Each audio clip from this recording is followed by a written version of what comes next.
This video is dedicated to the memory of Yaakov Don. Yaakov was a long-time educator and formerly a teacher at the Community Hebrew Academy of Toronto. He resided in Alon Shvut in Gush Etzion.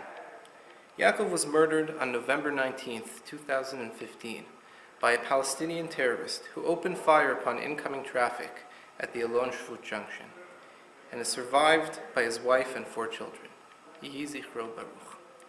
I would like to discuss Perek Kuf Yud Bet, chapter 112. This chapter considers the rewards due to 2 different religious people. The first is the Yarei Hashem. This person is in awe of God and seeks to follow him in whatever way possible. The pasuk describes him as one who is deeply committed and deeply desires to fulfill God's commands. B'mitzvotav chafetz meod. The second personality is one who seeks as much as possible to help others with charity. This person is mechalkel dvarav b'mishpat, which Rashi explains means that no matter how much wealth he amasses, he's careful to calculate exactly what is needed for himself and sets aside the rest for those who are less fortunate. Both personalities are praised for their efforts. With regards to the first, we are told that his descendants will be well respected, upstanding, and blessed, and that they will be saved by God in times of trouble. With regards to the second, we are told that he too will gain a lasting reputation as a righteous person, and will merit to see the downfall of his enemies. However, a careful reading of the 2 descriptions of praise reveals an intriguing contrast. The praises of the first person, who is in awe of God, are all described as external rewards, which do not seem to follow directly from his actions. They are prizes, so to speak, which are given to this person by God. For example, we are told that God will zarach b'choshech or liyisharim. God will shine his light in the darkness for upstanding people, presumably as a reward for their upstandingness. On the other hand, the praises of the second person who gives charity are largely framed as emerging from his own character. So for example, instead of being told that God will save this person from darkness, we are told, Mishmua ra lo yira, nachon libo, batach b'Hashem. He himself will not fear the bad tidings in the first place, because his heart trusts in God. This distinction is further supported by the initial descriptions of each personality. The first is introduced with the word ashrei. Praiseworthy is the one who is in awe of God.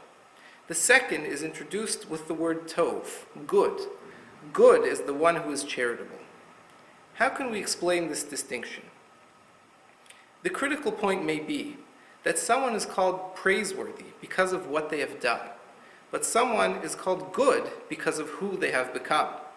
A person who lives in awe of God and deeply desiring his mitzvah reorients his life in pursuit of fulfilling God's will is praiseworthy. He has done something great, something which requires deep insight and real existential commitment. This person deserves a reward. However, the mitzvot are not an ends unto themselves. They are meant to reform a person and to integrate a sense of God and what he represents into the very essence of one's personality. The person who has achieved this, and for whom it is clear that even something as seemingly the result of man's efforts as his livelihood are really granted by God, exists on a new plane of consciousness. It is this certainty which drives him not to squirrel away his earnings, but to redirect them towards the higher purpose of charity, taking only the essentials for himself. For this person, the greatest reward is not something external. Rather, he reaps the benefit of the direct consequences of his new worldview. He is not afraid of dangerous events or menacing enemies, because his sense of God's presence in his life is an absolute fact upon which he bases his own actions.